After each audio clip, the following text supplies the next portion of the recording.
mamela ndikuxelele thole lomgquba ngemihla ekwakufuneka igqali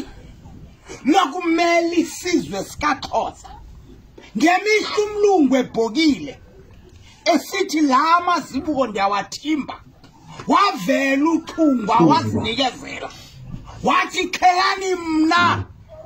ukuze lisinde igazi lomntakazanzolo wasinda uZanzolo ngenhloko kaXhosa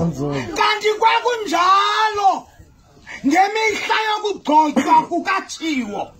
mhla uMavuso wanikela ngeyakhe inhloko ukuze kuthanjiswe umntana enkosi mamela ndikugqibezele ngenzala kaThungwa mhlisizwe sintsundu kwakufuneka zakuba lidini ukuze kuzaliseke inkululeko yomntsontsundu phezu kwentaba okanye phantsi kwentaba kaBholokodlela kumhlaba wesidubi isidubi ekwaphuma kuso intsundu enomsa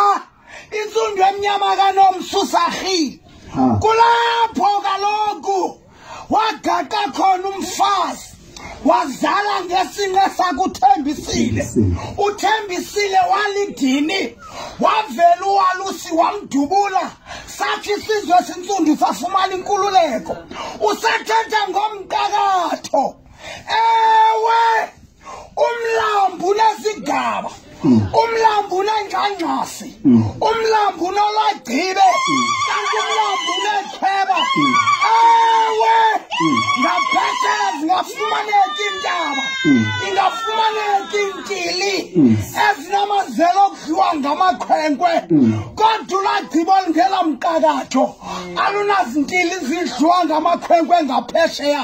wena ke uzibela ulwagcibe olunemqakatho ukuze amakhwenkwe akwazi ukuwela kuba ngaphaya incasa zobuncwane bobukhwenkwe zilapho kuba inkwenkwe idla ngokuba mazele kodwa oko kuyo yimfundiso nam ndikunika lo mazuzu uhambe endleleni uzugade amatye wawelayo emlanjeni uziwakhangela kuba umlambo ugcwele amatye agcwele ucolothi ngasentla ziziziba ngasezantsi ziziziba wakubhuda ukunyathela uyakweyela uzuhlala uhlambulukile phambi koThixo ngolo hlobo wokwamkela